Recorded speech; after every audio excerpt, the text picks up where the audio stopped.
Antes de começar, eu queria registrar duas notas. Primeiro, ao fazer um comentário essa semana falando sobre restrições para a contratação de pessoas com o nome sujo, aliás, as consequências para a vida das pessoas com o nome sujo, e o objetivo do comentário era falar sobre o fato de que o governo está querendo dar um calote ao não pagar a dívida. Eu falava o que acontece com as pessoas quando elas não pagam suas dívidas e ficam com o nome sujo. O governo não fica com o nome sujo, né? A gente fica.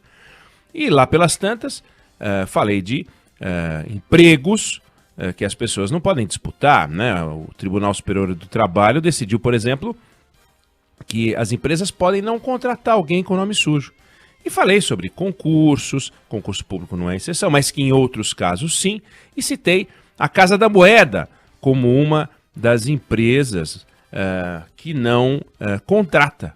Caso a pessoa esteja com nome sujo, a Casa da Moeda mandou uma mensagem dizendo: opa, peraí, não estamos nessa lista não. Então, registrar que a Casa da Moeda não faz parte dessa lista. Outra nota, antes de entrar no nosso assunto, que eu queria dar, diz respeito Débora Alfano. A posse do ministro, do senador, que se tornou ministro da Casa Civil, Ciro Nogueira, o nomão do Centrão. E ele fez um discurso, que é uma coisa curiosa, porque tem gente que tem o dom da oratória, né? Políticos que quando começam a falar, eles envolvem as pessoas, não importa o que eles estão falando, pode estar enrolando, enganando, mas eles são muito talentosos. E tem outros que são melhor nos bastidores. E na hora de fazer um discurso, são pessoas mais esforçadas. Preferem não falar de improviso para não se atrapalhar. E é o caso do Ciro Nogueira, famosíssimo pelo talento nos trabalhos de bastidor, no horário comercial, fora do horário comercial. Ele é muito bom nas conversas ao pé de ouvido. Na hora de falar, ele às vezes se atrapalha, ele estava muito nervoso. Então, a gente tem um trechinho do discurso dele para mostrar o nervosismo. Primeiro, ele fala o nome do presidente de um jeito especial. O primeiro nome do presidente, observa como ele fala. E, na sequência, ele faz uma confusão com o uso do verbo ao tentar saudar as pessoas que compareceram e prestigiaram a sua aglomerada posse. Vamos ouvir?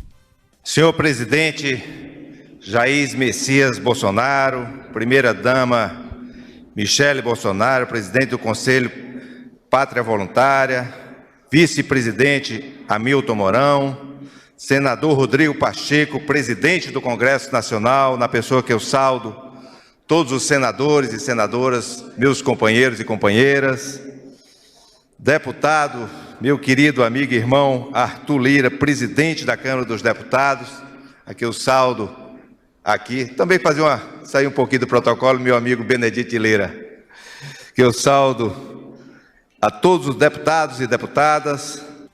Então, haja saldo, hein? Não é? Jair Messias Bolsonaro. Ele falou Jair Messias Bolsonaro, tá nervoso. E depois, ele falou a quem eu saldo. Quer dizer, a quem eu saúdo é a quem eu cumprimento. Agora, a quem eu saldo é a quem eu pago. Então, talvez, num ato falho, ele esteja dizendo que a partir de agora vai saldar as dívidas que na função de Casa Civil ele vai conseguir pagar, né? A quem eu saldo. E a partir dessa posse, saldarei ainda mais. Vou poder pagar várias dívidas políticas, quem sabe. Então, vai ver, foi um ato falho. Quem sabe numa próxima oportunidade ele saúde, em vez de dizer a quem eu saldo. Mas foi uma curiosidade na posse da quarta-feira. Eu queria, no entanto, convidar você, ouvinte querido, ouvinte querida, a pensar comigo uma forma dinâmica de enxergar um assunto, né? Um ângulo dinâmico, um crivo que é bom a gente adotar para não se atrapalhar na hora de interpretar um fato. Eu não quero orientar você a interpretar um fato do jeito que eu interpreto. Eu quero só que você passeie comigo por essa reflexão. Tem evento que a gente olha e condena, tem evento que a gente olha e aplaude, mas muitas vezes a gente condena ou aplaude porque adota uma visão prévia sem pensar que podemos olhar algo como uma fotografia e podemos olhar o mesmo episódio como parte de um filme que já aconteceu, está acontecendo, ainda vai acontecer.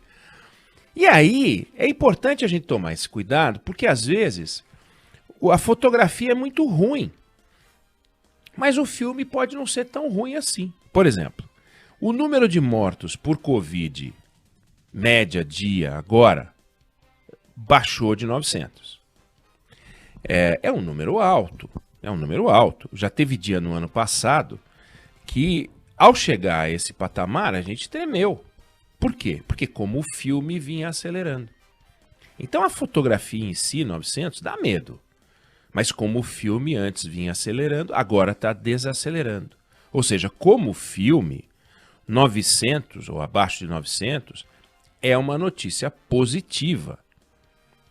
Se a gente tivesse no ano passado, a gente estaria subindo para a casa dos 900, rumo a 1.000. E a gente passou 1.000, passou 2.000. A gente foi em frente, foi lá para cima. Então, como fotografia, puxa vida, 900 mortes por dia, ou quase 900 mortes por dia, é uma barbaridade. Lembrando que no ano passado a gente teve, por exemplo, 45.000 pessoas morreram assassinadas. Isso dá uma média diária de 125 mortes por homicídio. Com 125 mortes por homicídio, teve gente defendendo arma e armamento da sociedade para se proteger contra os bandidos, mas que condenou o uso de vacina para se proteger contra essa bandida dessa Covid. É uma loucura imaginar. Em um dia, hoje, no ritmo atual, a gente perde o que os homicídios produzem em uma semana. E tem gente que vê mais problemas nos homicídios, que realmente são pavorosos, do que na Covid. Então, filme e fotografia. Como fotografia, puxa vida, horroroso. Como filme, a gente está melhorando. A Covid tem uma vacina. A vacina do homicídio é muito mais complicado, porque a gente tem que envolver educação, tem que envolver combate policial, tem que envolver poder judiciário, tem que envolver uma série de coisas. E todo ano, 45, 50, 45, 50, você pega em 10 anos, você vai produzir um número de mortes absurdo, a Covid vai passar e se os homicídios a gente não fizer nada, eles vão continuar. Então, só para dizer que há episódios que, como fotografia, são ruins, puxa vida, 900 mortes por dia, mas como filme, há um recado positivo. Tem o oposto também. A fotografia é positiva, mas o filme é ruim. Então, a adesão do presidente Bolsonaro ao Centrão, porque é o contrário, né? Não é o Centrão que aderiu ao governo Bolsonaro. Vamos combinar. O Centrão já estava no Palácio do Planalto quando o presidente Bolsonaro chegou. Só que ele ficou um tempinho fora, tirou férias e tal, mas foi o presidente que foi lá e deu aquele abraço gostoso. Vem cá, Ciro. Né? Foi o presidente. O Ciro estava lá no Senado. No discurso dele, ele até falou um negócio que dá vontade de rir, né?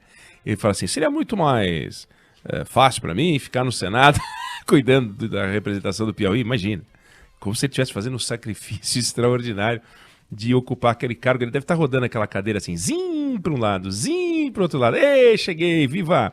Mas a fotografia é boa. O presidente da República aderindo ao Centrão, aumentando, intensificando a sua relação com a base política. Todo presidente tem que intensificar a relação com a base política.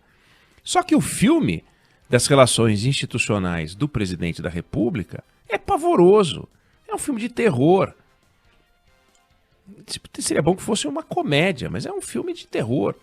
Porque nós somos os personagens. Seria comédia se fosse uma republiqueta inexistente, ficção científica, e tivesse um presidente dando as declarações que esse aí dá, mas no filme, né, é um ator, depois ele vai representar outro papel, pode representar o papel de um palhaço, né, de um assassino, de um lutador, né, de um herói, seja lá o que for.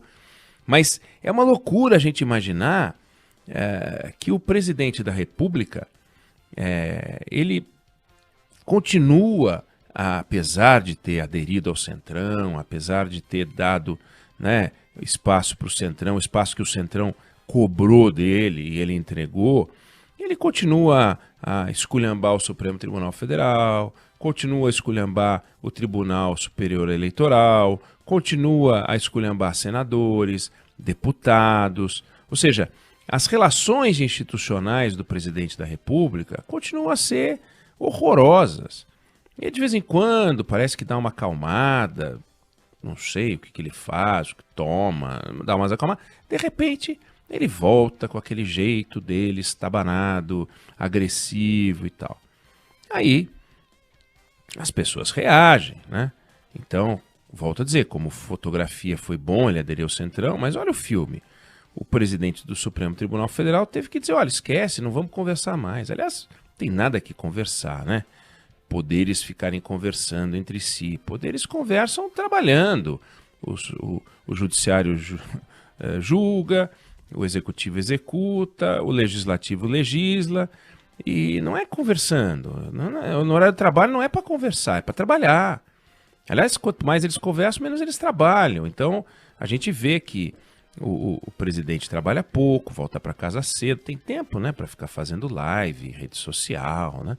É interessante, ele está sempre conversando com os apoiadores na luz do dia, normalmente, né? Porque ele não trabalha tanto assim. Não é importante também que o presidente trabalhe muitas horas, ele não ganha por hora, né?